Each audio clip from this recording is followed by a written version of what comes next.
Hello दोस्तों, welcome to IT point. दोस्तों, आज की इस वीडियो में हम डिस्कस करने वाले हैं एम्पेबिलिटी स्किल के जितने भी लेसन हमने कंप्लीट कराया है आपको, और जो लेसन बाकी रह गए थे उन सभी का जो एमसीक्यू है जो आपके एग्जाम में पूछे जाएंगे, उन सभी का एक सीरीज जिसे आप एम्पेबिलिटी स्किल का मैराथन कह सकते हैं। इस वीडियो में हम डिस्कस करने वाले हैं लेसन 1 से इंट्रोडक्शन टू एम्पेबिलिटी स्किल के जितने भी एमसीक्यू हैं उन सभी को। इनसे पहले हमने आपको इस लेसन का जो है जितने भी पॉइंट थे उन सभी को कवर कराया है, साथ ही इनके एमसीक्यू को भी।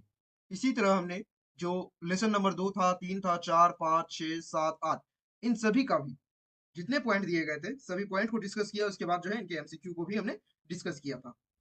जैसे इंट्रोडक्शन टू एम्प्लॉयबिलिटी स्किल में आपको 4 पॉइंट दिए गए थे। कंस्टिट्यूशनल वैल्यू ऑफ सिटीजनशिप में 3 पॉइंट दिए गए थे। Become a professional in the 21 century में 3 पॉइंट दिया गया था। बेसिक स्किल में 5 point, career development and goal setting में 3 पॉइंट, कम्युनिकेशन स्किल में 5 पॉइंट, डाइवर्सिटी और इंक्लूशन में 4 point, finance and legal literally में 4 पॉइंट दिए गए थे। टोटल जो पॉइंट दिए गए थे आपको सिलेबस के अकॉर्डिंग, इसके अकॉर्डिंग सिलेबस के अकॉर्डिंग जो आपको दिया गया था 52 52 पॉइंट दिए गए थे, जिसमें हमने 31 पॉइंट को डिस्कस कर चुके हैं। और इनसे जो रिलेटेड एमसीक्यू थे, ये जो 31 पॉइंट थे, इससे जो रिलेटेड एमसीक्यू थे, इन सभी को हमने डिस्कस कर लिया है। आज की इस वीडियो में हम डिस्कस करने वाले हैं इन 8 चैप्टर से रिलेटेड जो एमसीक्यू है उसे। हम इस वीडियो में प्रयास करेंगे कि कम से कम जो है जो एमसीक्यू है एम्पेबिलिटी स्किल का 60 से 70 एमसीक्यू को इस वीडियो में हम सॉल्व कर पाए, आपको बता पाए। ये जो मैराथन का जो क्लास होगा आपका, ये और भी पार्ट पार्ट में आपको आएगा। समय बहुत कम है, इसीलिए जो 4 लेसन बच गए थे, जो 4 लेसन जो बच गए हैं, और 21 पॉइंट बच चुके हैं। इसको सॉर्ट आउट करने में या इसे बताने में समय लगेगा, लेकिन समय की अभाव है, क्योंकि आपका जो एग्जाम है 30 सितंबर से शुरू हो चुका है और 10 अक्टूबर तक होगा। इसीलिए ये जो मैराथन की क्लास है, इसमें हम इन चारों लेसन को भी ऐड कर रहे हैं। यानी कि जो आपका सिलेबस दिया गया है 12 लेसन का एबिलिटी स्किल का, इन सभी को हम डिस्कस करेंगे मैराथन की क्लास में। चलिए आज की क्लास को शुरू करते हैं। फर्स्ट प्रश्न दिया गया है, नौकरी योग्यता कौशल में निम्नलिखित में से कौन सा शामिल नहीं है। नौकरी योग्यता कौशल में निम्नलिखित में से कौन सा कौशल शामिल नहीं है। ये जो प्रश्न है, ये आपका जो लेसन नंबर 1 था, इंट्रोडक्शन टू एम्प्लॉयबिलिटी स्किल, उस लेसन से यह प्रश्न पूछा गया है। Which of the following in not include in job completely skill, communication skill, technical skill, time measurement and personal interest. यानी ये जो 4 ऑप्शन दिए गए हैं, इन 4 ऑप्शन में से कौन सा ऐसा ऑप्शन है जो जॉब के लिए जो एक स्किल चाहिए उसके लिए ये जरूरी नहीं है। कम्युनिकेशन स्किल मोस्ट इंपॉर्टेंट है, क्योंकि अगर ये स्किल नहीं रहेगा तो कोई भी जॉब पे किसी भी व्यक्ति को नहीं रखेगा। क्यों? क्योंकि अगर आपको बात करना नहीं आता है किसी भी व्यक्ति से, किसी भी पर्सन से, जो एक तरीका होता है इनका बात करने का, वो नहीं आता, यानी कम्युनिकेशन स्किल नहीं आता, कम्युनिकेट नहीं कर पाते हैं, तो आपको जॉब पे नहीं रखा जाएगा। टेक्निकल ज्ञान यानी टेक्निकल नॉलेज, आप मशीन से संबंधित चीजों को नहीं जान रहे हैं। जैसे कि अभी टीओ का आप फॉर्म फिल किए हैं, एग्जाम देंगे, फीटर ट्रेड आपने सेलेक्ट किया है, और फीटर से जो रिलेटेड मशीन है इनके बारे में आप नहीं जानते हैं, तो ये जॉब आपको नहीं मिल सकती, क्योंकि आपको टेक्निकल नॉलेज नहीं है। समय प्रबंधन, आप किसी भी कार्य को समय सीमा के अंतर्गत नहीं कर पा रहे हैं, यानी कि जो समय है आपका 10 बजे से 4 बजे तक का है, सुबह 10 बजे से शाम 4 बजे तक का है, और इस टाइम पे आप कोई भी काम को नहीं कर पा रहे हैं। आप जो है 12 बजे आते हैं और 4 बजे चले जाते हैं, तो ये टाइम मेजरमेंट है, यानी समय प्रबंधन। अगर इनका पालन नहीं करते हैं तो आपको जॉब में नहीं रखा जाएगा। व्यक्तिगत रुचि यानी पर्सनल इंटरेस्ट, जैसे कि किसी को बाइक चलाना ज्यादा पसंद है, किसी को कार चलाना ज्यादा पसंद है, किसी को घूमना ज्यादा पसंद है, तो ये इंटरेस्ट हो गया। किसी को म्यूजिक सुनना पसंद है, जो चीज आपको पसंद है, जैसे गाना सुनना, खाना बनाना, बाइक चलाना, कार चलाना, एक्सरसाइज करना, ये चीज आपको पसंद है, तो इस पसंद पे, आपकी जो पसंद है उस पे आपको जॉब पे नहीं रखा जाएगा। तो जॉब पे जो आपको रखा जाएगा किस चीज के लिए? कम्युनिकेशन स्किल के लिए, टेक्निकल नॉलेज के लिए और टाइम मेजरमेंट के लिए। तो ऑप्शन ए, बी, सी, ये सभी नौकरी योग्यता कौशल में शामिल होते हैं। व्यक्तिगत रुचियां नौकरी योग्यता कौशल में शामिल नहीं होते हैं। इस क्वेश्चन का जो राइट आंसर हो गया आपका ऑप्शन नंबर डी। समस्या समाधान कौशल का महत्व क्या है? Which is the importance of problem solving skill.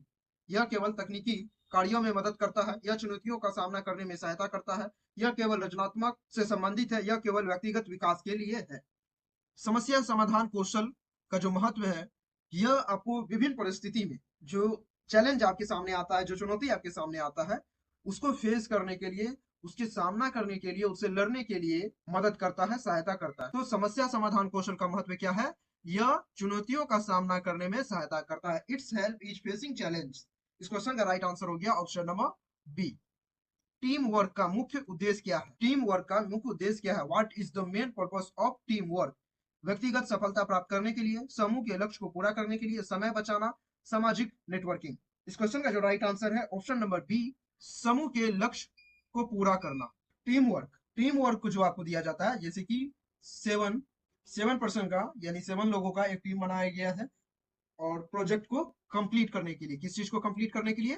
Project के को कंप्लीट करने के लिए 7 पर्सन का एक टीम बनाया गया। तो ये 7 पर्सन का जो टीम है, इनका मुख्य उद्देश्य क्या होगा? सब एक साथ मिलकर उस प्रोजेक्ट को कंप्लीट करें। उस प्रोजेक्ट को, जो प्रोजेक्ट उन्हें दिया गया, उस प्रोजेक्ट को कंप्लीट करना उसका मेन लक्ष्य, मेन उद्देश्य, मेन पर्पस होगा। तो इस क्वेश्चन का जो राइट आंसर हो गया आपका समूह के लक्ष्यों को पूरा करना। क्वेश्चन नंबर 3 का right answer option number B.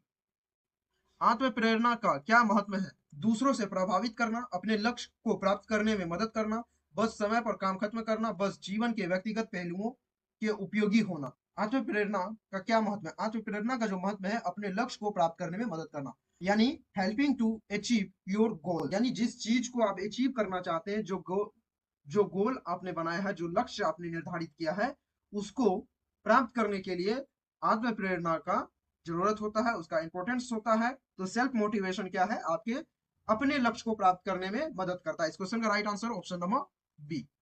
निम्नलिखित में से कौन सा कौशल नियोक्ता द्वारा सबसे अधिक मूल्यवान माना जाता है? तकनीकी विशेषता, सॉफ्ट स्किल, शैक्षणिक योग्यता, कार्य अनुभव। निम्नलिखित में से कौन सा कौशल नियोक्ता के लिए सबसे अधिक मूल्यवान माना जाता है? इस क्वेश्चन का जो राइट आंसर है option number B, soft skill. नौकरी योग्यता कौशल का सबसे महत्वपूर्ण पहलू कौन सा है? तकनीकी कौशल, समस्या समाधान कौशल, संचार कौशल। सभी विकल्प महत्वपूर्ण है। All option are importance. नौकरी योग्यता कौशल का सबसे महत्वपूर्ण पहलू कौन सा है? तो नौकरी के लिए हम आपको पहले बता चुके हैं कि आपको टेक्निकल स्किल चाहिए, आप प्रॉब्लम को अच्छे से फेस कर पाए, कम्युनिकेशन जो है आप लोगों से बेहतर बना पाए, आप समय प्रबंधन का पालन कर पाए। ये सारे चीज जो है जॉब के लिए इंपॉर्टेंट होते हैं। तो इस क्वेश्चन का जो राइट आंसर हो गया आपका option number D, all option are important. यानी technical skill, problem solving skill, communication skill, ये तीनों इंपॉर्टेंट है। तो इसका जो राइट आंसर हो गया आपका ऑप्शन नंबर डी। अगले प्रश्न पे आते हैं। निम्नलिखित में से कौन सा समय प्रबंधन का उदाहरण है? कार्य को स्थगित करना, ये समय प्रबंधन का उदाहरण नहीं है। अगर आप कार्य को बीच में ही रोक देते हैं तो ये समय प्रबंधन का कार्य नहीं हुआ। यानी कि अगर आपको काम दिया गया है 10 से 4 करने के लिए, आपने 10 बजे से 12 बजे तक किया और 12 बजे के बाद जो है 1 बजे से काम को आपने रोक दिया, तो ये समय प्रबंधन का उदाहरण नहीं है। प्राथमिकता के अनुसार कार्य करना, सभी कार्य एक साथ करना। अगर सारे काम को आप एक साथ करेंगे तो किसी भी काम को आप कंप्लीट नहीं कर पाएंगे, तो ये समय प्रबंधन का उदाहरण नहीं है। समय बर्बाद करना, समय बर्बाद कर रहे हैं तो समय प्रबंधन का ये उदाहरण तो होगा ही नहीं। अगर समय वेस्ट करते हैं तो आपका कोई भी कार्य नहीं होता है, ये समय प्रबंधन का दुश्मन है। तो इस क्वेश्चन का जो राइट आंसर हो गया आपका ऑप्शन नंबर बी, प्राथमिकता के अनुसार कार्य करना। प्रभावी संचार कौशल का क्या लाभ है? ये कम्युनिकेशन स्किल से प्रश्न है। प्रभावी संचार कौशल का क्या लाभ है? कार्य में देरी करना, गलतफहमी को बढ़ाना, सहयोग को बढ़ाना, केवल व्यक्तिगत लाभ प्राप्त करना। प्रभावी जो कम्युनिकेशन है यानी इफेक्टिव कम्युनिकेशन स्किल, ये सहयोग में बढ़ावा बढ़ावा देता है, यानी प्रमोटिंग करने में ये बढ़ावा देता है। तो इस क्वेश्चन का जो राइट आंसर हो गया आपका ऑप्शन नंबर आत्म प्रेरणा, यानी सेल्फ मोटिवेशन किसे संदर्भित करती है? दूसरों से प्रेरित होना, अपने लक्ष्य को हासिल करने की इच्छा, बाहरी दबाव के कारण काम करना, बस काम से बचना। इस क्वेश्चन का राइट आंसर हो गया आपका ऑप्शन नंबर बी, अपने लक्ष्य को हासिल करने की इच्छा।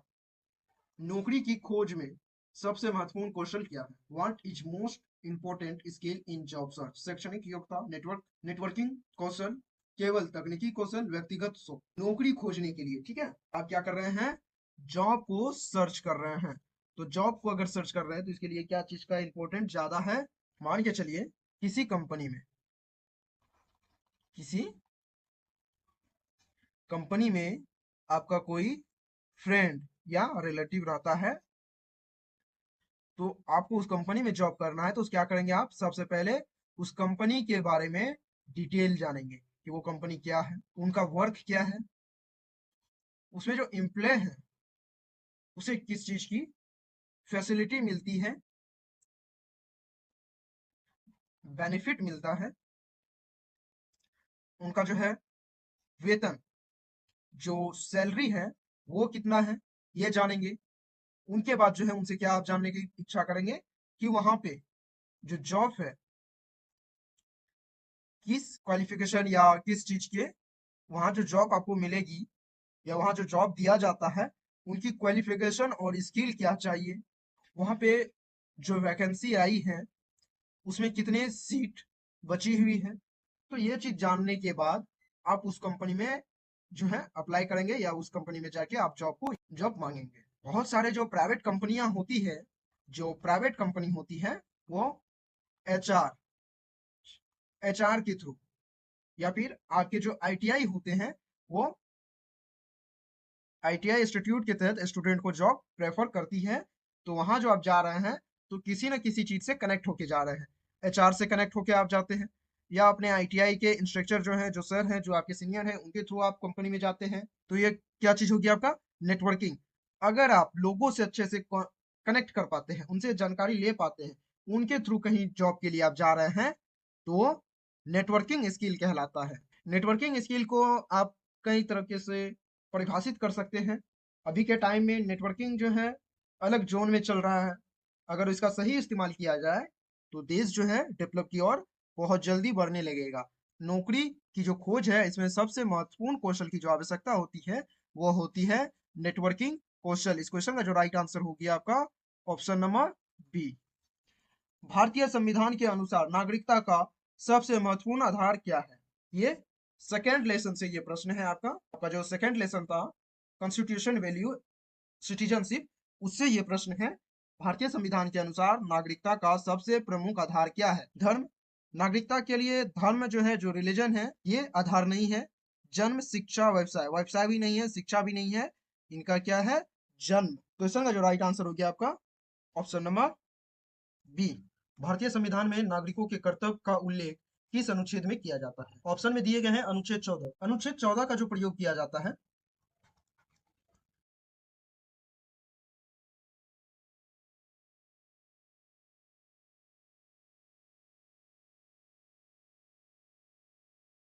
भारत के सभी नागरिकों को सम्मान, कानून, अधिकार प्रदान करता है। अनुच्छेद 14 जो है भारत के सभी नागरिकों को समान कानून अधिकार प्रदान करता है। वहीं अनुच्छेद 21 जो है ये सभी व्यक्ति को, जो सभी व्यक्ति है, नागरिक है, चाहे वो महिला हो या पुरुष हो, उन सभी को स्वतंत्र रूप से स्वतंत्र रूप से जीवन जीने का अधिकार देता है।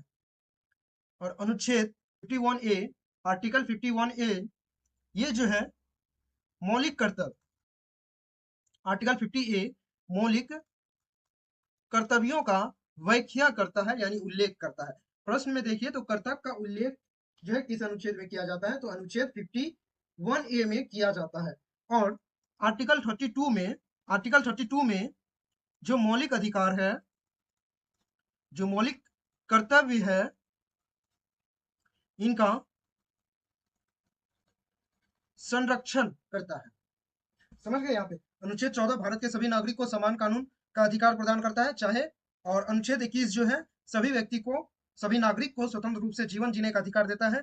अनुच्छेद 51 ए ये मौलिक अधिकार का, मौलिक कर्तव्य का उल्लेख करता है, जिनका पालन सभी नागरिकों को करना है। भारत के जितने भी नागरिक हैं सभी को करना है। यह अनुच्छेद नागरिकों के बीच सामाजिक और राष्ट्रीय जिम्मेदारी की भावना को बढ़ाता है और इससे जो है देश में, हमारे जो देश है इसमें विकास और प्रगति में योगदान मिलता है। वहीं अनुच्छेद 32 जो है ये मौलिक अधिकार की संरक्षण की गारंटी देता है। यह अनुच्छेद भारत के नागरिकों के मौलिक अधिकारों की संरक्षण का अधिकार प्रदान करता है, जिसका अर्थ होता है कि किसी व्यक्ति को उसके मौलिक अधिकारों से वंचित नहीं किया जा सकता। यह अनुच्छेद भारत के लोगों और मानवाधिकार की स्थापना में महत्वपूर्ण भूमिका निभाता है।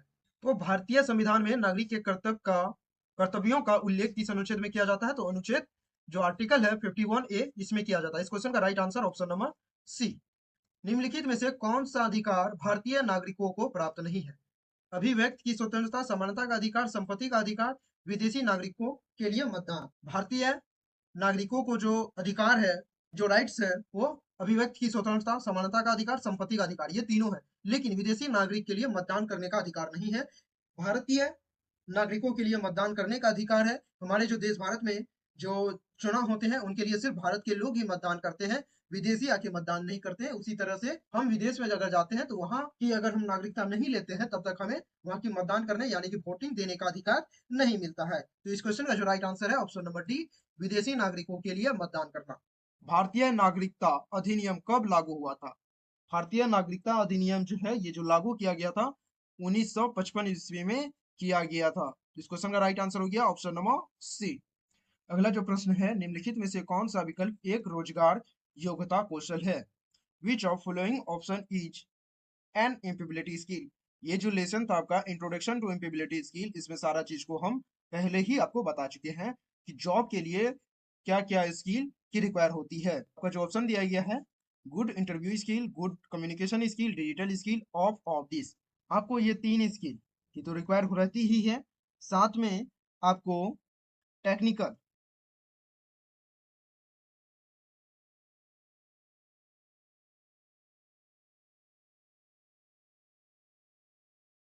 जो टेक्निकल नॉलेज है यह भी आपको आना चाहिए।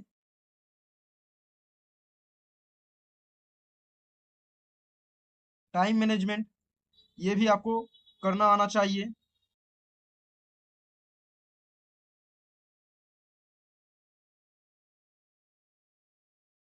प्रॉब्लम सॉल्विंग स्किल ये भी आपको आना चाहिए।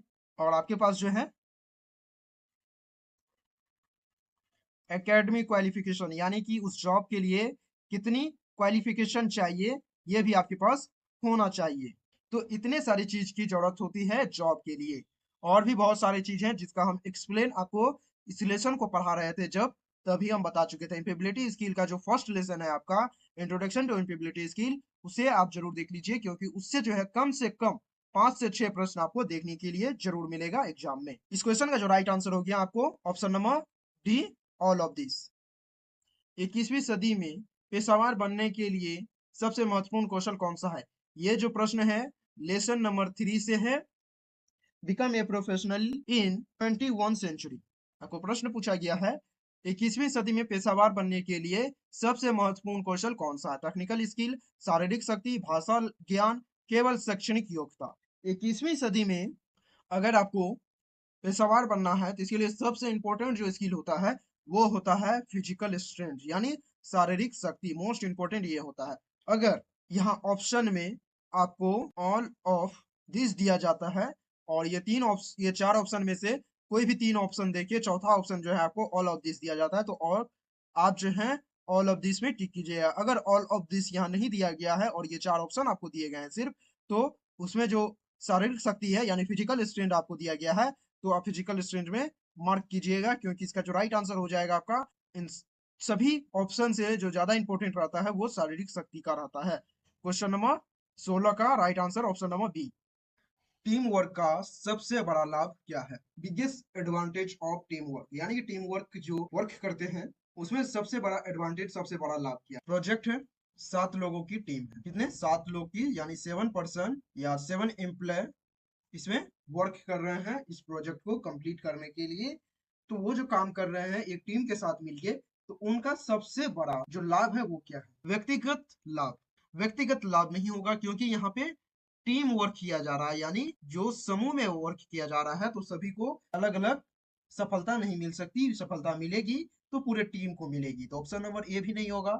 सहयोग और सामूहिक लक्ष्य प्राप्त करना। अधिक कार्य पर दबाव ये भी नहीं होगा। अगर 7 लोगों की टीम, 7 एम्प्लॉय अगर वर्क कर रहे हैं एक साथ, तो अधिक वर्क का जो है प्रेशर उस पर नहीं पड़ेगा। प्रति स्पर्धा को बढ़ाना, एक साथ वर्क कर रहे हैं एक ही प्रोजेक्ट को कंप्लीट करने के लिए, तो कंपेयर यहाँ पे नहीं होगा, यानी स्पर्धा जो है नहीं होगा। तो इस क्वेश्चन का जो राइट आंसर हो गया आपका सहयोग और सामूहिक लक्ष्य प्राप्त करना। टीम वर्क जो है वो तब दिया जाता है जब किसी प्रोजेक्ट को कंप्लीट करना होता है, और एक प्रोजेक्ट को कंप्लीट करने के लिए अधिक लोगों की आवश्यकता होती है, तो एक टीम बनाई जाती है जिसे टीम वर्क के हिसाब से वर्क करना होता है। तो उसमें एक दूसरे के सहयोग करके जो टीम बनी है, जो प्रोजेक्ट बना है, उसका जो लक्ष्य है, जो मोटिव है, उसे कंप्लीट करना। तो इस क्वेश्चन का राइट आंसर हो गया आपका ऑप्शन नंबर बी। डिजिटल साक्षरता का क्या अर्थ है? केवल कंप्यूटर चलाना, किसी भी तकनीकी ज्ञान का अभाव, केवल सोशल मीडिया का उपयोग करना, इंटरनेट और डिजिटल उपकरणों का प्रभावी उपयोग करना। डिजिटल साक्षरता का क्या अर्थ है? ये जो प्रश्न है आपका, ये प्रश्न लेसन नंबर 9 से है, डिजिटल स्किल से। आपको हम पहले ही बता चुके हैं कि एम्पेबिलिटी स्किल जो आपका सिलेबस दिया गया था, इसमें टोटल 12 चैप्टर दिए गए हैं। तो इन 12 चैप्टर में जितने भी एमसीक्यू हैं सभी को इस मैराथन क्लास में हम ऐड कर रहे हैं, और हर एक मैराथन जो क्लास होगी आपको कम से कम 60 से 70 प्रश्न उसमें हम कवर करेंगे। कितने प्रश्न? 60 से 70 प्रश्न जो मैराथन की क्लास है इसमें हम कवर करने का प्रयास करेंगे। और टोटल जो प्रश्न है मैराथन की वो लगभग 300 एमसीक्यू है। जो क्वेश्चन है आपका डिजिटल साक्षरता का क्या अर्थ है, इसका जो राइट आंसर है ऑप्शन नंबर डी, इंटरनेट और डिजिटल उपकरणों का प्रभावी उपयोग। इस क्वेश्चन का right answer option number D. कार्यस्थल पर संचार कौशल का मुख्य उद्देश्य क्या है? जानकारी को छिपाना, केवल बातचीत करना, विचार और जानकारी का प्रभावी आदान प्रदान, दूसरों को गलत जानकारी देना। कम्युनिकेशन जो स्किल है इसका जो मेन पर्पस होता है वर्क प्लेस में, वो होता है अपने विचार और जानकारी को एक दूसरे के साथ शेयर करना, यानी प्रभावी आदान प्रदान करना, जिसे हम effective exchange of idea and thoughts कहते हैं। इस क्वेश्चन का right answer option number C. पेशेवर विकास के लिए नियंत्रण फीडबैक का क्या महत्व है? यह प्रश्न लेसन नंबर 3 से है। आत्म आलोचना करना, केवल सकारात्मक प्रक्रिया को स्वीकार करना, दूसरों की बात को अनसुना करना, सुधार के क्षेत्रों की पहचान करना। इस क्वेश्चन का राइट आंसर है ऑप्शन नंबर डी, सुधार की क्षेत्रों की पहचान करना। अगर जो प्रोफेशनल डेवलपमेंट है इसमें अगर आप आगे बढ़ना चाहते हैं, किसी भी चीज में एक्सपर्ट बनना चाहते हैं, तो अपने काम का जो है फीडबैक अपने वर्कर से, अपने कस्टमर से जरूर लीजिए। इससे क्या होगा, आप कहाँ पे आपको सुधार करना है, किस चीज को इम्प्रूव करना है, इस चीज की जानकारी आपको मिलती रहेगी। और फीडबैक गलत चीज नहीं है, ये बहुत ही अच्छा चीज है। इसमें आपको सही और गलत का जो फर्क है, जो ज्ञान है, वो मिलता है। तो option number D question number 20 का राइट आंसर है, सुधार के क्षेत्रों की पहचान करना। अगला प्रश्न है कैरियर विकास का मुख्य उद्देश्य क्या है? नौकरी बदलना, कैरियर विकास यानी कैरियर डेवलपमेंट का जो मेन पर्पस है वो पूछ रहा है। तो नौकरी बदलना, नौकरी बदलना नहीं होगा। अवकाश लेना यानी छुट्टी लेना, ये भी नहीं होगा। केवल उच्च वेतन प्राप्त करना, ये भी नहीं होगा। ज्ञान और कौशल को सुधारना, जो कैरियर विकास का मुख्य उद्देश्य, जो मेन पर्पस होता है, आप अपने कैरियर को डेवलप करना चाहते हैं, तो उसके लिए आपको उस चीज के लिए, जिस चीज की रिक्वायर्ड है उस कैरियर को बनाने के लिए या उस जॉब को बनाने के लिए, जो स्किल है, जो जानकारी चाहिए, जो नॉलेज चाहिए, वो आपको होना चाहिए। तो इसका जो मेन पर्पस होता है कौशल और ज्ञान का सुधार करना। इस क्वेश्चन का right answer option number D. Smart लक्ष्य में एम का क्या अर्थ है? ये हम आपको बता चुके हैं। Career development and goal setting में जो स्मार्ट है आपका, ये क्या है? तो ये क्वेश्चन देखिए, पिछले बार जो प्रश्न हमने कवर कराए थे आपको, तो उसमें था स्मार्ट का फुल फॉर्म क्या है, या स्मार्ट का स्वरूप क्या है, स्मार्ट का पूर्ण नाम क्या है, स्मार्ट मीन्स स्मार्ट संदर्भित करता है, इस टाइप के प्रश्न थे। तो आपको जो है प्रश्न जो एग्जाम में देखने को मिल सकता है वो क्या होगा कि स्मार्ट में, जैसे यहाँ पे स्मार्ट में एम का क्या अर्थ है, ठीक है, स्मार्ट में एम का क्या अर्थ है ये पूछ रहा है। आने वाले प्रश्न में क्या हो सकता है कि आपको स्मार्ट में एस का मतलब क्या है, ए का मतलब क्या है, आर का मतलब क्या है, टी का मतलब क्या है, ये जो इनका अर्थ है ये आपको पूछ सकता है। इसीलिए हम आपको फुल फॉर्म बताए थे। क्यों? क्योंकि अगर आपको फुल फॉर्म याद होगा तो स्मार्ट में कोई भी लेटर के बारे में आपको अगर पूछा जाएगा तो आप आसानी से इस चीज को बता सकते हैं। मजेदार, मानसिक, महत्वपूर्ण, मापन योग यानी मेजरेबल, इंपॉर्टेंस, मेंटल, फन, किसी भी चीज को मापने का जो योग होता है, जिसे हम मेजरमेंट कहते हैं या मेजरेबल कहते हैं, वो एम का अर्थ दर्शाता है स्मार्ट में। इस क्वेश्चन का right answer option number D. स्व मूल्यांकन यानी सेल्फ असेसमेंट का क्या महत्व है? ये सारे चीज जो जितने भी प्रश्न आपको अभी तक हम कवर करा चुके हैं, ये सभी आपको सिलेबस में जो पॉइंट दिए गए हैं 52 पॉइंट, उनसे ही रिलेटेड प्रश्न पूछे जा रहे हैं। अगर आप सिलेबस को अब एक एक पॉइंट को देखें तो आप देखिए कि सारे प्रश्न उसी से रिलेट है। इसीलिए हम जो है आपको पॉइंट डिस्कस करा रहे थे, पॉइंट के बारे में बता रहे थे कि ये पॉइंट क्या कर रहा है, ये पॉइंट से आपको क्या प्रश्न पूछा जाएगा, ये सारी चीज आपको हम कवर करा रहे थे, जो लेसन आपका कंप्लीट करा रहे थे, जो लेसन सीरीज चला रहे थे उसमें। लेकिन समय नहीं है, इसीलिए मैराथन में आपको जो जितने भी लेसन दिए गए हैं, जितने लेसन के जो पॉइंट दिए हैं, उनके जो एमसीक्यू बनते हैं, उन सभी को हम कवर करा रहे हैं। प्रश्न है आपका स्व मूल्यांकन, यानी कि what is the importance of self assessment. अपने गुण और कमियों को समझना, अपने ज्ञान को बढ़ाना, दूसरे को प्रभावित करना केवल नौकरी के लिए। सेल्फ असेसमेंट का जो मतलब होता है अपने नॉलेज को इंक्रीज करना, यानी अपने नॉलेज को बढ़ाना, ठीक है, अपने नॉलेज को बढ़ाना। इस क्वेश्चन का राइट आंसर आपको ऑप्शन नंबर बी है, अपने ज्ञान को बढ़ाना। अगर आपको एग्जाम में ये प्रश्न पूछा जाता है what is the importance of self assessment, अगर ये सारे ऑप्शन दिए गए हैं, ऑप्शन नंबर बी आपको नहीं दिया गया है, मान के चलते हैं कि आपको ऑप्शन में ऑप्शन नंबर बी नहीं दिया गया, इंक्रीजिंग योर नॉलेज ये नहीं दिया गया है, तो इस जगह पे, इस मोमेंट पे, इस परिस्थिति में आपको ऑप्शन नंबर ए को सेलेक्ट करना है, यानी अपने गुण और कमियों को समझना। आपके अंदर क्या गुण है, किस चीज में आप बेहतर हैं, किस चीज में आप वीक हैं, इस चीज को जो समझ है वो आपको सेल्फ असेसमेंट से मिलता है। तो इस क्वेश्चन का जो राइट आंसर हो गया आपका ऑप्शन नंबर बी। अगर बी नहीं है तब हम ऑप्शन नंबर ए को टिक करेंगे, अगर बी है तो बी को टिक करेंगे। क्लियर? चलिए आगे बढ़ते हैं। नेटवर्किंग का मुख्य लाभ क्या है? What is the main benefit of networking? अकेले काम करना, नेटवर्किंग में जो है अकेले काम नहीं किया जाता है। तो इस क्वेश्चन का राइट आंसर हो गया आपका ऑप्शन नंबर बी, पेशेवर से संबंध बनाना, यानी बिल्ड प्रोफेशनल रिलेशनशिप। नेटवर्क का मतलब होता है अलग अलग लोग, आप हैं, यहाँ 2 लोग हैं, या 3 लोग हैं, 4 लोग हैं, इस प्रकार से ज्यादा ज्यादा लोग हैं, इन सभी से आप बात कर रहे हैं, इन सभी से कम्युनिकेट कर रहे हैं, सभी के साथ जो काम कर रहे हैं या एक नॉलेज को शेयर कर रहे हैं, ये हो गया नेटवर्किंग। उनके साथ वर्क करना वो नेटवर्किंग आपका कहलाता है, यानी पेशेवर संबंध आप बना रहे हैं। तो नेटवर्किंग का मुख्य लाभ होता है एक दूसरे से जो आप कनेक्ट करते हैं, दूसरे के साथ जो काम करते हैं, वो होता है नेटवर्किंग का मेन पर्पज, पेशेवर का संबंध बनाना, बिल्ड योर प्रोफेशनल रिलेशनशिप। इस क्वेश्चन का जो राइट आंसर हो गया आपका ऑप्शन नंबर बी। कर्मचारी संसाधन समूह का उद्देश्य क्या है? What is purpose of employer recruits group? कर्मचारी को अलग करना, समर्थन और नेटवर्किंग के अवसर प्रदान करना, केवल वरिष्ठ कर्मचारी को महत्व देना, नए कर्मचारी को भर्ती करना।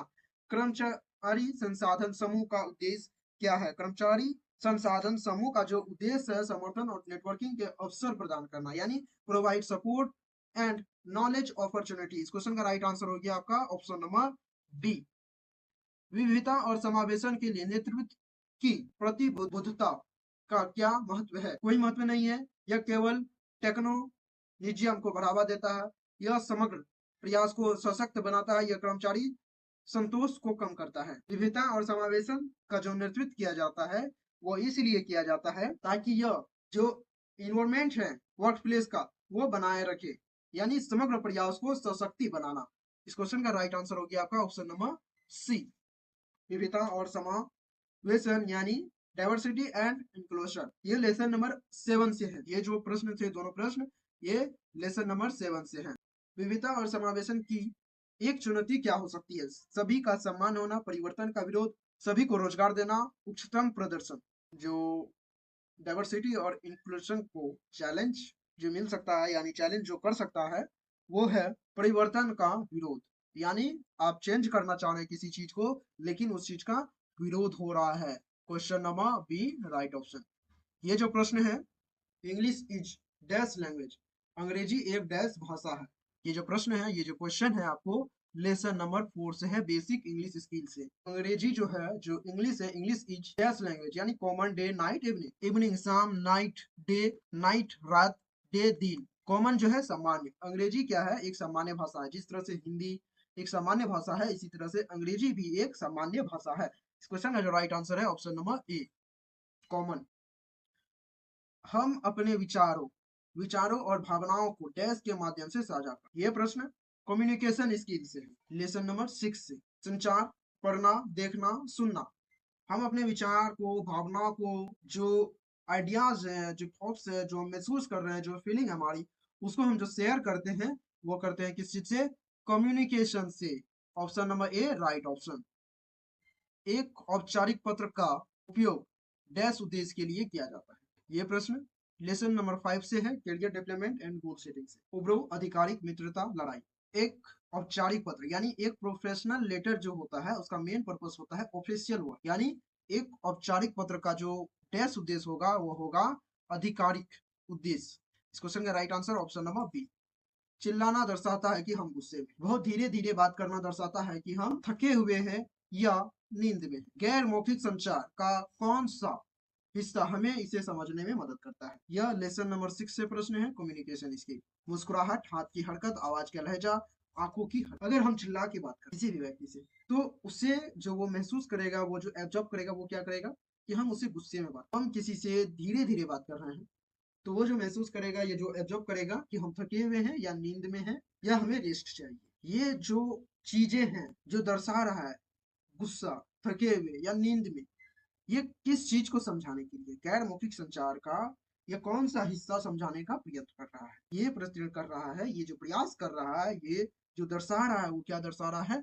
आवाज का लहजा। क्योंकि हम जो बात करते हैं अभी जो हम आपको बता रहे हैं, आप बताइए कि हम अभी क्या दर्शाने का प्रयास कर रहे हैं। जैसे हम चिल्ला के आपसे बात नहीं कर रहे हैं, हम धीरे धीरे भी आपसे बात नहीं कर रहे हैं, तो हम जो आपसे बात कर रहे हैं, हम जो आपको ये प्रश्न का आंसर बता रहे हैं, जिस तरीके से हम बता रहे हैं, ये तरीका क्या है, ये क्या दर्शाता है, ये चीज आप हमको कमेंट में बताइए। चलिए प्रश्न पे आते हैं। प्रश्न का राइट आंसर हो गया आपको ऑप्शन नंबर सी, बात, आवाज का लहजा। Ramesh is working in Chennai dash likes the office environment. Ramesh Chennai में काम करता है, डैश को ऑफिस का माहौल पसंद है। यानी रमेश जो है चेन्नई में वर्क कर रहा है और उसे वहाँ की जो इन्वायरमेंट है, जो वहाँ की वातावरण है, वहाँ का जो माहौल है, उसे वो पसंद है। तो इस क्वेश्चन का जो राइट आंसर हो गया ही। Ramesh is working Chennai, he like the office environment. इस क्वेश्चन का right answer option number A. Kim fell from her bike yesterday, the action in the sentence is in dash sentence. Kim कल अपने bike से गिर गई। यहाँ टेंस का इस्तेमाल किया गया है, यानी काल। आप जानते हैं कि काल 3 प्रकार के होते हैं, फ्यूचर, पास्ट और प्रेजेंट। फ्यूचर का मतलब भविष्य हो गया, पास्ट का मतलब भूत हो गया, प्रेजेंट का मतलब वर्तमान हो गया। इस क्वेश्चन में सेंटेंस पूछा गया है, तो यहाँ क्लियर जो ऑप्शन डी दिया गया है, क्लियर, ये नहीं होगा। जो चीज, यानी जो चीज जो है आज से 2 दिन बाद होने वाली है, यानी मान के चलते हैं कि जिस स्टूडेंट का 9 अक्टूबर को एग्जाम है, वो बोल सकते हैं कि 9 अक्टूबर को मेरा एग्जाम भोपाल में है। तो 9 अक्टूबर, तो ये हो गया फ्यूचर। हम क्या कर रहे हैं यहाँ पे? फ्यूचर बता रहे हैं इस चीज का, जो भविष्य में हम करने वाले हैं। जो 1 दिन या 2 दिन के बाद होता है वो आपका फ्यूचर सेंटेंस कहलाता है, भविष्य काल कहलाता है कि 9 अक्टूबर को मेरा भोपाल में एग्जाम है। ये हो गया आपका फ्यूचर सेंटेंस। जो पास्ट है, जैसे किम जो है कल, यानी कल, आज से पहले का जो दिन होता है उसे हम कल कहते हैं। कल बाइक से गिर गई, तो ये हो गया आपका भूतकाल। यानी जो स्टूडेंट का एग्जाम 30 सितंबर को हुआ था, वो अभी कह सकते हैं कि उनका जो सेंटेंस बनेगा, वो जो कहेंगे कि 30 सितंबर को मैंने अपना एग्जाम दे दिया है। तो 30 सितंबर, आज से 30 सितंबर, यानी ये बीत चुका है, जो चीज बीत चुका है वो हमारा पास्ट है, यानी भूतकाल है। तो इस क्वेश्चन का जो राइट आंसर हो गया वो हो गया पास्ट, यानी कल गिरी है। जो किम है वो कल बाइक से गिर गई, यानी वो बैक दिन में जो है गिरी है, जो अपने पास्ट में गिरी है, वो हो गया आपका पास्ट। यहाँ इस सेंटेंस की जो बता रहा है, जो एक्शन बता रहा है, वो पास्ट टेंस बता रहा है। यहाँ पे थोड़ा सा आप समझ लीजिए प्रेजेंट टेंस, जो चीज अभी वर्तमान में आप कर रहे हैं। इस वीडियो को आप देख रहे हैं तो आप कहेंगे कि मैं आज एम्पलीबिलिटी स्किल का मैराथन क्लास को देख रहा हूँ, तो ये चीज हो गया आपका प्रेजेंट। आप प्रेजेंट में क्या कर रहे हैं? मैराथन क्लास को देख रहे हैं, ये प्रेजेंट हो गया। मैं आपको बताऊं कि मैं क्या कर रहा हूँ प्रेजेंट में, तो मैं भी जो कर रहा हूँ वो ये है, मैं भी बच्चों को पढ़ा रहा हूँ। तो ये जो पढ़ा रहा हूँ, कर रहा हूँ, ये हो गया आपका प्रेजेंट। कर चुका हूँ, यहाँ कर चुका हूँ, वो पास्ट हो गया, करने वाला हूँ। जिस चीज को मैं कर कर रहा हूँ, यानी जिस चीज को मैं कर रहा हूँ, ये हमारा प्रेजेंट टेंस कहलाता है। और पास्ट टेंस, मैं कर चुका हूँ या मैंने कर दिया, यानी कर दिया या कर चुका हूँ या बीत गया, ये हो गया आपका पास्ट। और फ्यूचर, फ्यूचर को आप डिफाइन तो ऐसे नहीं कर सकते, लेकिन कोई चीज कर रहे हैं या करने वाले हैं, इस चीज को आप बता सकते हैं कि मैं 9 अक्टूबर को एग्जाम देने जाऊंगा। तो ये हो गया आपका 9 अक्टूबर को एग्जाम देने जाऊंगा, ये हो गया फ्यूचर। मैं कर चुका हूं, ये हो गया पास्ट। मैं कर रहा हूं, ये प्रोजेक्ट। तो टेंस को आप समझ गए। एग्जाम में जो इंग्लिश ग्रामर है, इससे प्रश्न आ सकते हैं। ये जो भी Ramesh is working in Chennai, he likes the office environment, ये जो प्रश्न था लेसन नंबर 4 से था, बेसिक इंग्लिश स्किल से। और ये जो प्रश्न है किम्बला, ये भी लेसन 4 से ही है, बेसिक इंग्लिश स्किल से। तो इस चैप्टर में जो है आपको न केवल जो इंग्लिश से रिलेटेड प्रश्न आएंगे, बल्कि ग्रामर से रिलेटेड प्रश्न आएंगे। क्वेश्चन नंबर 33 का जो राइट आंसर हो गया वो ऑप्शन नंबर बी, पास्ट। अगर हम डैश सीखे तो इंटरनेट का उपयोग करना आसान होगा। इंटरनेट पे किसी भी चीज को आप सर्च करते हैं या खोजते हैं, तो आपको सबसे पहले अंग्रेजी, जो अंग्रेजी है, इसी में सारे चीज की डिटेल्स आपको मिलती है। अगर आपको कोई दूसरे लैंग्वेज चाहिए तो वहां पे आप लैंग्वेज भाषा को सेलेक्ट करते हैं, या इन हिंदी, बंगाली, मैथिली, कन्नड़, मलयालम, तेलुगु, मराठी, ये सर्च करते हैं इन लिख के। लेकिन आप किसी भी चीज को सर्च करें, जैसे कि आप अभी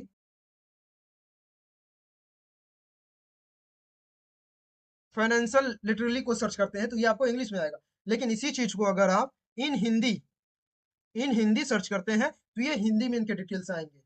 तो अगर हम अंग्रेजी को सीखे तो इंटरनेट का उपयोग जो है करना हमें आसान हो जाएगा। इस क्वेश्चन का right answer option number B, वित्तीय साक्षरता। वित्तीय साक्षरता यह समझना है कि धन का डैश किस प्रकार उपयोग किया जाता है। ये जो प्रश्न है लेसन नंबर 9 से है, finance literally and legal literally से। तो वित्तीय साक्षरता का जो समझाना है, जो ये चीज बता रहा, वो क्या बता रहा, धन को हम कैसे खर्च करें, कैसे बचाएं, कैसे निवेश करें, कैसे हमें उस चीज का बेनिफिट हो। यानी कि हमें ऐसे जगह इन्वेस्ट करना है, ऐसे जगह खर्च करना है जहां से हमें बेनिफिट हो। तो इस क्वेश्चन में आप देखें तो खर्च किए और निवेश किया, खर्च किए और निवेश किया। इस क्वेश्चन का right answer option number D. सही वाक्य का चयन करें, चूज द करेक्ट सेंटेंस। सड़क बिल्ली पर चलती है। सड़क एक जगह जो है स्थिर रहता है, ये कभी चलता नहीं है। सड़क पे हम लोग चलते हैं, एनिमल चलते हैं, जो पशु पक्षी हैं, वो जो पशु हैं, सड़क जो है एक जगह स्थिर रहता है, रोड जो है एक जगह स्थिर रहता है। वो अपने स्थान से 1 मिलीमीटर भी नहीं खसकता है, नहीं वो हिलता है वहां से। हम रोड पे चलते हैं, जो पशु हैं वो रोड पे चलते हैं, गाड़ियां रोड पे चलती है, रोड नहीं चलता है। तो ऑप्शन नंबर जो ए है ये गलत है। सड़क बिल्ली पे नहीं चलती है, बिल्ली सड़क पे चल सकती है। सेकंड ऑप्शन देखिए, बिल्ली सड़क पर दौड़ती है, ये सेंटेंस जो है सही है। बिल्ली सड़क पर दौड़ती है, ये भी सही है। लेकिन इन दोनों का अगर हिंदी देखे तो वो डिफरेंस दिया गया है। बिल्ली सड़क पे दौड़ती है, the cat run on the road, English में ये सेंटेंस सही है। फिर यहाँ देखे तो कैट रोड रन्स, तो ये गलत है।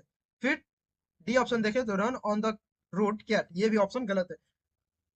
हिंदी इंग्लिश में क्वेश्चन आपको दिया गया है, तो हिंदी में जो चीज आपको सही दिया जा रहा है, और जैसे यहाँ पे सेम चीज है, हिंदी में सेम चीज लिखा हुआ है, बिल्ली सड़क पे दौड़ती है, लेकिन इनका जो इंग्लिश सेंटेंस यहाँ पे दिया गया है, ये डिफरेंस है।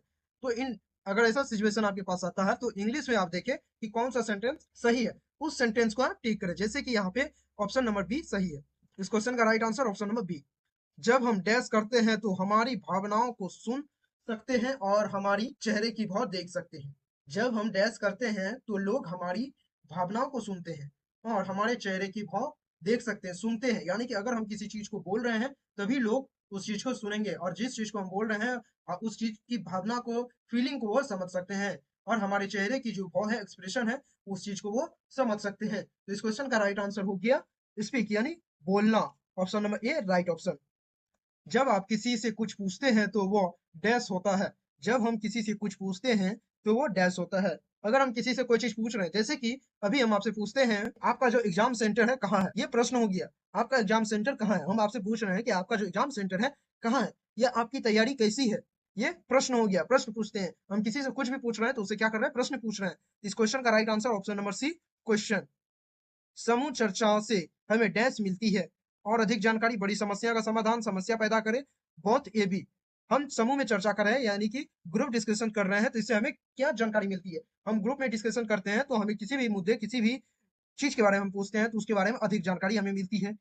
अगर कोई प्रॉब्लम है तो उस प्रॉब्लम का सोल्यूशन हमें मिलता है, या उस प्रॉब्लम को कैसे सॉर्ट आउट किया जाए, ये चीज हमें जानकारी मिलती है। हम समूह में चर्चा करते हैं तो इससे हमें कोई भी प्रॉब्लम क्रिएट नहीं होता है, कोई भी समस्या उत्पन्न वहां पे नहीं होती है। इस क्वेश्चन का जो राइट आंसर है option number D, both A and B. Riyan अपने काम के बारे में एचआर से बात करना चाहता है। उसे अपनी नौकरी का नाम, काम करने की जगह और डैश बताना चाहिए। टीम की साथी, वरिष्ठ नाम, उसकी जरूरतें, उनकी जिम्मेदारियों के बारे में कुछ जानकारी। रियान जो है अपने एचआर से, किससे वो अपने एचआर से बात करना चाहता है, तो उसे अपने नौकरी का नाम, यानी उस कंपनी में रियान जिस कंपनी में काम कर रहा है उस कंपनी के एचआर से वो बात करना चाह रहा है, तो उसे अपनी डिटेल्स उसे बतानी चाहिए। क्या बतानी चाहिए? सबसे पहला, यहाँ पे क्वेश्चन में नहीं दिया गया, लेकिन उसे अपना नाम बताना चाहिए, वो किस पोस्ट पे है, किस पोस्ट पे है, उस पोस्ट को बताना चाहिए, वो किस जगह वर्क कर रहा है या करना चाहता है, उस चीज के बारे में बताना चाहिए। उसकी क्या जिम्मेदारी है, क्या रिस्पॉन्सिबिलिटी है उसकी, उसे ये बताना चाहिए। तो इस क्वेश्चन में आप देखें तो रिस्पॉन्सिबिलिटी क्या है, क्योंकि उसने यहाँ पे अपना पोस्ट को बताया, अपना वर्क बताया, तो यहाँ पे नेम और रिस्पॉन्सिबिलिटी ऑप्शन में देखें कहाँ पे है। तो नेम तो कहीं पे भी नहीं है, लेकिन रिस्पॉन्सिबिलिटी यानी जिम्मेदारी है, उसकी जिम्मेदारियों के बारे में कुछ जानकारी। तो option number D right option है। स्पष्ट संचार से डैश की प्राप्ति होती है। स्पष्ट संचार से डैश की प्राप्ति होती है। Clear communication lead to dash, difference work, opposite work, slow work, fast work. अगर हम किसी चीज के बारे में स्पष्ट रूप से, क्लियर रूप से बोल रहे हैं, बात कर रहे हैं, तो इससे किस चीज की प्राप्ति होगी? फास्ट वर्क की। अगर हम आपको बोल रहे हैं एम्बिबिलिटी स्किल के जितने भी लेसन दिए गए हैं, इनको आप अच्छे से कवर कर लेते हैं, यानी कि टोटल 12 लेसन दिए गए हैं और इसमें 52 पॉइंट दिए गए हैं। ये चीज हम क्लियर 1 डे से ही बोल रहे हैं कि एम्पिबिलिटी स्किल में जो आपका सिलेबस दिया गया है, इसमें लगभग 12 लेसन दिए गए हैं और इसमें 52 पॉइंट दिए गए हैं। अगर इन पॉइंट को आप क्लियर करते हैं, इस पॉइंट को समझते हैं, इन पॉइंट से रिलेटेड जो प्रश्न आते हैं उनको सॉर्ट आउट करते हैं, तो ये जो आपका एग्जाम है एमपीटीओ का, इसे आप अच्छे से क्लियर कर पाएंगे। ये चीज हम क्लियर आपको बोल रहे हैं। तो इससे क्या चीज होगा? अगर क्लियर बोल रहे हैं और इस चीज को आप करते हैं, तो फास्ट वर्क, यानी आप जल्दी इस चीज की तैयारी कर पाइएगा और एग्जाम को अच्छे से क्लियर कर पाइएगा। इस क्वेश्चन का राइट आंसर हो गया आपका ऑप्शन नंबर डी। किसी व्यक्ति से प्राप्त रचनात्मक फीडबैक पर आपको कैसी प्रतिक्रिया देना चाहिए? यानी कोई भी व्यक्ति आपको क्या कर रहा है? फीडबैक दे रहा है, चाहे वो नेगेटिव हो या पॉजिटिव में, तो आपको किस प्रकार से उसको रिएक्ट करना चाहिए? कोई लोग क्या करते हैं, आपको जो फीडबैक देते हैं वो क्रिएटिविटी के साथ देते हैं, तो उसे जो आपका ऑप्शन दिया गया इसमें देखिए, तो सुनो और समझो, व्यक्ति से बहस करे, घबराहट महसूस कर रहा हूँ, प्रतिक्रिया को अनदेखा करे। तो यहाँ पे आपको क्या करना है? कोई भी व्यक्ति आपको फीडबैक दे रहा है, तो वो फीडबैक में आपको क्या चीज बता रहा है, क्या कहने की कोशिश कर रहा है, उस चीज को सुनिए और समझने का प्रयास कीजिए। तो option number A right option है। उनसे, उन व्यक्ति से कभी भी बहस मत कीजिए जो आपको फीडबैक देते हैं। फीडबैक अच्छे के लिए होता है, फीडबैक जो देते हैं वो अच्छे के लिए होता है। फीडबैक में हमारी जो है, हमारे तरीके क्या सही है क्या गलत है वो बताते हैं, हमें किस चीज पे फोकस करना चाहिए उस चीज को बताते हैं, हमें क्या चीज की कमी है वो ये चीज के बारे में बताते हैं। चाहे वो नेगेटिव बोले या पॉजिटिव बोले, हमें उनसे बहस नहीं करनी चाहिए। उस चीज को सुने, समझे। घबराहट महसूस अगर करते हैं तो खुद को कंट्रोल करें और जो आपके सीनियर्स हैं उनसे सलाह लें और उन्हें कभी भी इग्नोर ना करें। जो आपको फीडबैक देते हैं उसे कभी भी इग्नोर ना करें अपनी पूरी लाइफ में, चाहे वो स्टूडेंट लाइफ में हो या प्रोफेशनल लाइफ में हो। अगर आप टीओ बन जाते हैं, ट्रेनिंग ऑफिसर बन जाते हैं, चाहे वो स्टूडेंट हो या टीचर हो, कोई भी आपके सीनियर जूनियर आपको कोई चीज बता रहे हैं, तो उस चीज को अच्छे से सुने और समझने का प्रयास कीजिए, उनसे बहस मत कीजिएगा और उनके द्वारा दिए गए फीडबैक को कभी भी इग्नोर मत कीजिएगा, क्योंकि उस फीडबैक में हमारी ही कहीं ना कहीं बेनिफिट छिपी रहती है। इस क्वेश्चन का जो राइट आंसर है ऑप्शन नंबर ए, सुनो और समझो। हर्ष ने ऊपर से नीचे तक कोशिकाओं की एक पंक्ति चुनी, उसने डैश चुना है, पेज, रो, कॉलम, सेट। क्वेश्चन का जो राइट आंसर है ऑप्शन नंबर सी, कॉलम। हमें एक पंक्ति चुन रहे हैं टॉप से बॉटम, तो कॉलम को हम तैयार करते हैं। ये कॉलम हो गया, इस पे हम जो पंक्ति बनाते हैं, जो लाइन बनाते हैं, उसे सेलेक्ट करते हैं। ये टॉप हो गया और ये बॉटम हो गया। तो अगर इस चीज को हम सेलेक्ट कर रहे हैं तो ये क्या चीज को दर्शाता है? कॉलम को दर्शाता है। इस क्वेश्चन का right answer option number C. निम्नलिखित में से कौन सा कार्य एक्सेल का उपयोग करके किया जा सकता है? दस्तावेज सहेजें, यानी सेव द डॉक्यूमेंट्स, संख्याओं के साथ जटिल गणना करें, दस्तावेज प्रिंट करें, ऑल ऑफ दिस। एक्सेल के साथ हम क्या सब चीज कर सकते हैं, ये ऑप्शन में यहाँ आपको दिया गया है। आप एक्सेल में डॉक्यूमेंट्स को सेव कर सकते हैं, उसमें कैलकुलेशन कर सकते हैं, प्रिंट आउट निकाल सकते हैं। तो इस क्वेश्चन का राइट आंसर क्या हो गया? ऑल ऑफ दिस, यानी option number D right option. निम्नलिखित में से कौन सा कार्य इंटरनेट का उपयोग करके किया जा सकता है? नौकरी के अवसरों के बारे में अधिक जानकारी प्राप्त करना, डॉक्यूमेंट्स रिज्यूम बनाना और उसे विभिन्न कंपनियों में भेजना, नए कौशल सीखना। तो इंटरनेट का प्रयोग करके हम ये तीनों चीज कर सकते हैं। इस क्वेश्चन का राइट आंसर हो गया option number D. Ram wifi connection का उपयोग करना चाहता है, उसे क्या करना चाहिए? Ram want to use the wifi connection, what solve? Option में दिया गया है किसी ऐसे वाईफाई नेटवर्क से कनेक्ट करें जिससे वो किसी भी उपलब्ध वाईफाई नेटवर्क से ऐसे किसी भी वाईफाई नेटवर्क से कनेक्ट ना हो जिसके लिए पासवर्ड की जरूरत हो, यह सुरक्षित नहीं, किसी अजनबी द्वारा साझा किए गए किसी भी वाईफाई नेटवर्क से कनेक्ट। क्वेश्चन में जो है राम कनेक्शन का उपयोग करना चाहता है तो उसे क्या करना चाहिए? उसे ऐसी वाईफाई नेटवर्क प्रयोग करना चाहिए, ऐसे वाईफाई नेटवर्क से कनेक्ट करना चाहिए जिससे वो परिचित हो, जिसे वो जान, किसी ऐसे नेटवर्क से कनेक्ट ना करे जिसे वो नहीं जानते हो, और किसी भी अनजान व्यक्ति के द्वारा शेयर किया गया वाईफाई नेटवर्क को कनेक्ट ना करें, क्योंकि इससे आपके मोबाइल को हैक किया जा। तो इस क्वेश्चन का जो राइट आंसर है ऑप्शन नंबर ए, किसी ऐसे वाईफाई नेटवर्क से कनेक्ट करे जिससे वो परिचित हो। Option number A right option. निम्नलिखित में से इंटरनेट का उपयोग करने के लिए शीघ्र लाभ कौन सा है? Which of the following are the top benefit of using the. ऑप्शन दिया गया है आपको speed of communication, safety, access to information, all of this. Internet का उपयोग करने के लिए जो शीघ्र लाभ है यानी top benefit of using internet है, वो है स्पीड ऑफ कम्युनिकेशन। अगर नेट आपका अच्छा चल रहा है, इंटरनेट जो है आपका अच्छा चल रहा है, तो इससे आप कम्युनिकेट अच्छी तरह से कर सकते हैं और अपने जो डिवाइस है उसकी सेफ्टी को एक्सेस कर सकते हैं, और जो भी इंफॉर्मेशन आ रही है आपको या भेजना चाह रहे हैं तो उस सभी को आप इजिली देख सकते हैं। तो इस क्वेश्चन का जो राइट आंसर है all of this, option number D right option है। जेरी अन्य डिवाइस पर इंटरनेट एक्सेस करने के लिए मोबाइल डेटा कनेक्शन का उपयोग करना चाहता है, वह डेटा को किस डिवाइस से कनेक्ट कर सकता है? टैबलेट, डेस्कटॉप, टीवी, या जेरी जो है अन्य डिवाइस, यहाँ किसी भी डिवाइस का नाम नहीं दिया गया है और ऑप्शन में आपको 4 डिवाइस दिए गए हैं। इन 4 में से वो किस डिवाइस से कनेक्ट करे जिस मोबाइल डेटा कनेक्शन जो है उसका हो पाए, यानी उसका मोबाइल डेटा कनेक्ट हो पाए। रेडियो में जो है मोबाइल डेटा का यूज नहीं किया जाता है, इस पे सिर्फ आप चीज़ों को सुन सकते हैं, और टीवी पे जो है इसे कनेक्ट नहीं किया जा सकता है, और टीवी जो जो एडवांस लेवल के आते हैं उनमें अलग सिस्टम होता है जिसे आप वाईफाई के द्वारा कनेक्ट कर सकते हैं, डेस्कटॉप को भी वाईफाई के द्वारा। लेकिन टैबलेट एक ऐसा डिवाइस है जिसे आप मोबाइल अपने जो मोबाइल फोन है उस मोबाइल फोन से और वाईफाई नेटवर्क से कनेक्ट कर सकते हैं। इस क्वेश्चन का जो राइट आंसर है ऑप्शन नंबर डैश को इंटरनेट का पुस्तकालय कहा जाता है। Dash is called the library of. Option A में सॉफ्टवेयर, बी सर्च इंजन, सी हार्डवेयर और डी माउस। इंटरनेट का जो पुस्तकालय कहा जाता है यानी कि इंटरनेट का जो लाइब्रेरी कहा जाता है वो सर्च इंजन को कहा जाता है। इस क्वेश्चन का right answer option number B. हमें वेब पर जानकारी तक पहुंचने के लिए डैश और एक खोज इंजन की आवश्यकता है। Internet connection, mouse, data cable, keyboard.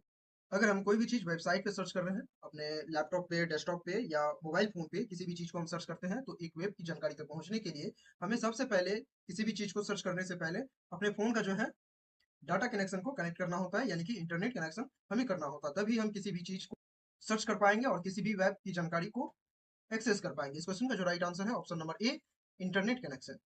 ज्योति समझती है कि सारा जानकारी वेब पेजों में ही संग्रहित होती है। वेब पेजों की क्या भूमिका?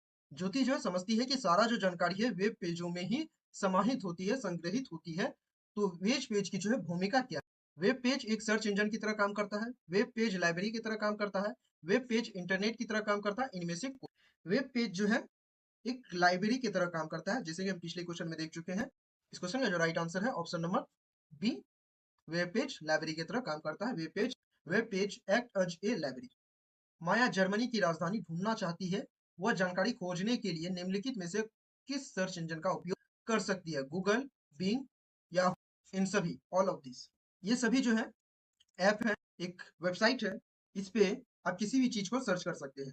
जैसे माया जर्मनी की राजधानी को ढूंढना चाहती है तो वो इजिली गूगल पे, बिंग पे और याहू पे सर्च कर सकती है। इस क्वेश्चन का जो राइट आंसर होगा आपका इन सभी यानी ऑल ऑफ दिस, ये तीन ऑप्शन जो दिए गए हैं इन तीनों में ही वो सर्च कर सकती है। इस क्वेश्चन का right answer option number D.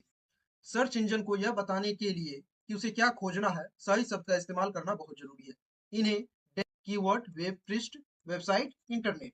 Search engine को बताने के लिए कि उसे क्या खोजना है, हम किसी भी सर्च इंजन पे, किसी भी वेबसाइट पे कोई भी चीज को हम खोजना चाहते हैं तो उस सही शब्द का करना होता है। उस सही शब्द को हम लिखने के लिए जो है कीवर्ड का इस्तेमाल करते हैं। तो इस क्वेश्चन का जो राइट आंसर हो गया आपका keyword, option number A right answer. Disha को अपना लोन चुकाने के लिए पैसे देने हैं, वह बैंक जाए बिना या कैसे? ऑनलाइन ट्रांसफर, बैंक खाता खोले, खाता बंद करे, एटीएम से पैसे निकाले। एटीएम से अगर पैसे निकालती है तो उसे बैंक में जाके जो है अपना लोन का जो रुपया है वो उसे देना पड़ेगा, लेकिन वो बैंक नहीं जाना चाहती, तो ऑप्शन नंबर डी भी नहीं होगा। खाता बंद करने से वो लोन के जो पैसे हैं वो नहीं चुका पाएगी, नया खाता खोलने से भी पैसे नहीं चुका पाएगी, तो वो सिर्फ एक ही कार्य कर सकती है, ऑनलाइन ट्रांसफर करके रुपया को जो है वो ऑनलाइन ट्रांसफर करके अपना लोन का जो रुपया है वो चुका सकती है। इस क्वेश्चन का राइट आंसर ऑप्शन नंबर ए। नेट बैंकिंग कंप्यूटर पर डैश के माध्यम से की जाती है, phone, friend, cashier, website. Net banking computer पे जो है वेबसाइट के थ्रू किया जाता है, कैशियर बैंक में होता है। नेट बैंकिंग कंप्यूटर पर फ्रेंड के माध्यम से आप नहीं कर सकते, फोन पे नहीं हो सकता क्योंकि यहाँ जो जो डिवाइस का आप यूज कर रहे हैं वो है कंप्यूटर। तो ऑप्शन नंबर बी और सी ये तीनों नहीं होगा, ऑप्शन नंबर डी वेबसाइट। इस क्वेश्चन का जो राइट आंसर है ऑप्शन नंबर डी। स्मार्टफोन पर डैश स्मार्टफोन पर हम डैश के माध्यम से मोबाइल बैंकिंग कर सकते हैं। स्मार्टफोन यानी मोबाइल फोन पे जो है डैश के माध्यम से कर सकते हैं, वो है ऐप। नेट बैंकिंग अगर हमें कार्य मोबाइल फोन पे करना है तो उसे हम ऐप के द्वारा कर सकते हैं, अगर कंप्यूटर पे करना है तो हम वेबसाइट के थ्रू कर सकते हैं। तो इस क्वेश्चन का जो राइट आंसर है आपका ऑप्शन नंबर सी। हम नेट बैंकिंग का उपयोग किस लिए कर सकते हैं? बैंक स्टेटमेंट चेक करना, फंड ट्रांसफर करना, बिलों का भुगतान करना, ये सब हम जो है नेट बैंकिंग का उपयोग ये तीनों कार्य के लिए कर सकते हैं। बैंक का स्टेटमेंट हम अपना चेक कर सकते हैं, किसी को रुपया ट्रांसफर करना है तो वो भी कर सकते हैं, कोई भी बिल हमें पे करने हैं या रिचार्ज करने हैं, ये सारे कार्य जो है हम नेट बैंकिंग के थ्रू कर सकते हैं। इस क्वेश्चन का जो राइट आंसर है ये सभी all of this, option number D. Jaya ने अपने बैंक खाते में लॉग इन करने के लिए अपने दोस्त का लैपटॉप इस्तेमाल किया। जया ने बैंक खाता को लॉग इन किया है अपने दोस्त के लैपटॉप। लैपटॉप वापस देने से पहले उसे क्या करना चाहिए? आप किसी के भी फोन में या लैपटॉप में अपने अकाउंट को, कोई भी अकाउंट है चाहे वो बैंक अकाउंट हो या सोशल मीडिया के अकाउंट हो, अगर उसे लॉगिन करके यूज कर रहे हैं और उसके जो डिवाइस है अपने फ्रेंड को, अपने कलीग्स को रिटर्न कर रहे हैं, तो आप अपने जो अकाउंट उनके डिवाइस में लॉगिन किए हैं उसे आप लॉग आउट कर दें। इससे क्या होगा कि वो आपके अकाउंट को एक्सेस नहीं कर पाएंगे। अगर आप बिना कुछ किए अपने अकाउंट को लॉगिन करते हैं और अपने फ्रेंड को वो डिवाइस वापस कर देते हैं तो वो आपके सारे अकाउंट को एक्सेस कर सकते हैं। तो अपने फ्रेंड से लिए हुए या कलीग से लिए हुए डिवाइस में आप लॉगिन किए हैं तो उसे वापस देते समय उसे लॉग आउट जरूर कर दें। इस क्वेश्चन का राइट आंसर होगा ऑप्शन नंबर सी, अपने बैंक खाते से लॉग आउट करें। Option number C right option है। प्रगति ने अपने मोबाइल पर बैंक ऐप डाउनलोड किया, उसे किसी के साथ साझा नहीं करना चाहिए। Password, MPIN, OTP, all of this. Pragati ने अपने मोबाइल फोन पे बैंक एप्लीकेशन को डाउनलोड किया है। आप या कोई भी बैंक एप्लीकेशन को या बैंक के कोई कार्य को या कोई भी ओटीपी आपको आता है या उनकी जो पासवर्ड है वो आप किसी के साथ आपको शेयर नहीं करना चाहिए। अगर शेयर करते हैं तो आपका अकाउंट नील हो सकता है। तो इस क्वेश्चन का जो राइट आंसर है ऑल ऑफ दिस, यानी पासवर्ड, MPIN और OTP ये किसी के साथ साझा या शेयर नहीं करना चाहिए। Option number D right option. कानूनों के ज्ञान और जागरूकता को डैश कहा जाता है? RTI, legal literally, awareness, constitution. कानूनों की ज्ञान यानी लॉ की जानकारी, लॉ की नॉलेज, और जागरूकता यानी कि लॉ का जो है नॉलेज और अवेयरनेस को क्या कहा जाता है? इसे कहा जाता है कानूनी साक्षरता यानी लीगल लिटरेसी। इस क्वेश्चन का राइट आंसर है option number B. RTI means या फुल फॉर्म, आपको क्वेश्चन में आएगा RTI मींस या फुल फॉर्म या ऐसे संदर्भित या इनका पूर्ण नाम या RTI डैश, इस प्रकार से आपको प्रश्न पूछा जा सकता है एग्जाम में। तो इसका जो राइट आंसर होगा option number D, right to information. RTI का जो है फुल फॉर्म, इसका मीन जो इसका पूर्ण नाम है राइट टू इंफॉर्मेशन। क्वेश्चन का right option option number D. सरकार द्वारा सरकार से संबंधित कोई भी शिकायत करने के लिए स्थापित ऑनलाइन पोर्टल डैश है? Public governance portal, place governance portal, public informing portal, public information portal. इस क्वेश्चन का राइट आंसर है option number A, public governance portal. Sudha ने हाल में ही एक बच्चे को जन्म दिया है, एक कर्मचारी के तौर पर उसे कितने समय के लिए मातृ अवकाश लेने का अधिकार है? इस क्वेश्चन का जो राइट आंसर है ऑप्शन नंबर सी, 26 वीक।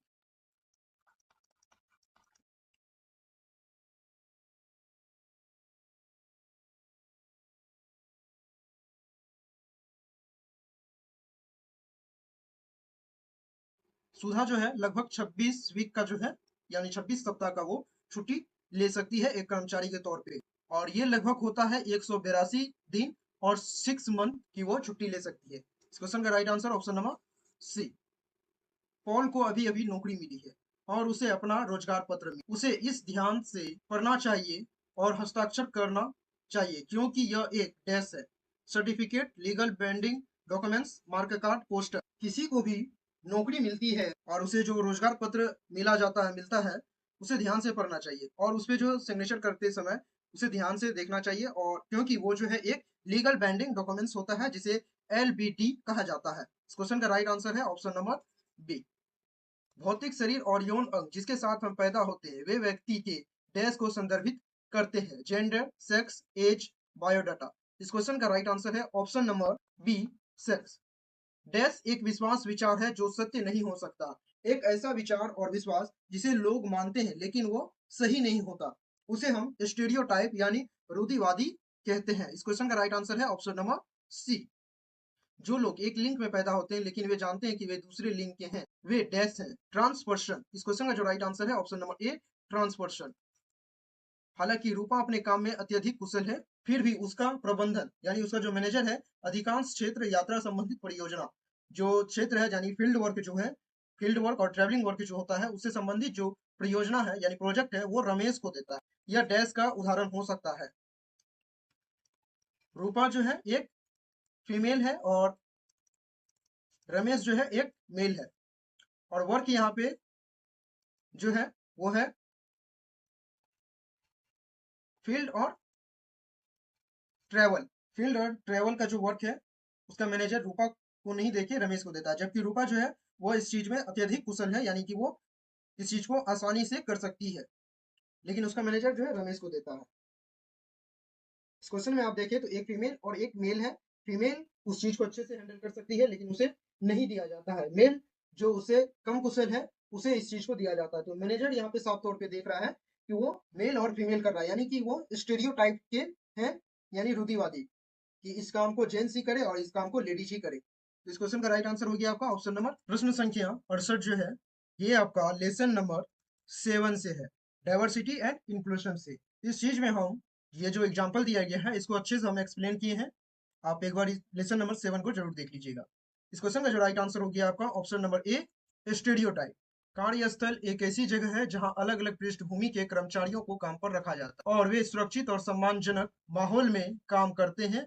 यह डैश का एक उदाहरण है। यह भी प्रश्न जो है लेसन नंबर 7 से ही है। विविधता, विचार, भावनाएं, वर्क प्लेस। क्वेश्चन का जो राइट आंसर है ऑप्शन नंबर ए, विविधता यानी डाइवर्सिटी। डाइवर्सिटी में अलग अलग जो जगह के जो लोग होते हैं, अलग अलग समुदाय, अलग अलग जाति, अलग अलग रिलीजन के जो लोग होते हैं उसे एक ही जगह पे वर्क करने के लिए दिया जाता है, एक ही वर्क प्लेस में वर्क करने के लिए दिया जाता है, और वहां पे उसे सुरक्षित और सम्मानजनक माहौल जो है एनवायरमेंट महसूस कराया जाता है। इस क्वेश्चन का राइट आंसर ऑप्शन नंबर ए। विभिन्न लिंग, जाति, वर्ग, संस्कृति, आयु, शारीरिक बनावट, शिक्षा, योग्यता के लोगों को डैश महसूस कराना चाहिए। सुरक्षित और चिंतन, सुरक्षित और सम्मानित, असुरक्षित और धमकाया गया और पुलिस के द्वारा नियंत्रण। ये जो अलग अलग जगह से लोग आते हैं, अलग अलग लिंग यानी महिला पुरुष और ट्रांसपेरेंट पर्सन, अलग अलग जाति से, अलग अलग वर्ग से, संस्कृति से, आयु से, अलग अलग शरीर की बनावट सभी की होती है, अलग अलग उनकी क्वालिफिकेशन होती है, उनकी जो एबिलिटी होती है अलग अलग होती है एक वर्क प्लेस में जो वर्क करते हैं। तो डिफरेंस टाइप के वहाँ पे आपको देखने को मिलेंगे। तो वहाँ पे उन लोगों को सुरक्षित और सम्मानित महसूस कराना चाहिए, यानी सेफ और रिस्पेक्टेड। अगर हम उसे असुरक्षित और चिंतन की स्थिति में डालेंगे तो वो वर्क नहीं करेंगे। असुरक्षित और धमकाएंगे यानी कि अनसेफ और उसे बुलिंग करेंगे तो वो वर्क वहाँ पे नहीं करेंगे। थ्रेटेड एंड पुलिसिड, पुलिस के द्वारा अगर उसे धमकाया गया या पुलिस के द्वारा उसे नियंत्रण किया गया तो वे लोग जो है वर्क करना छोड़ देंगे। तो यहाँ पे इन सभी लोगों को जो हमें महसूस कराना है वो है सुरक्षित और सम्मानित। प्रश्न संख्या 70 का जो राइट आंसर है ऑप्शन नंबर बी।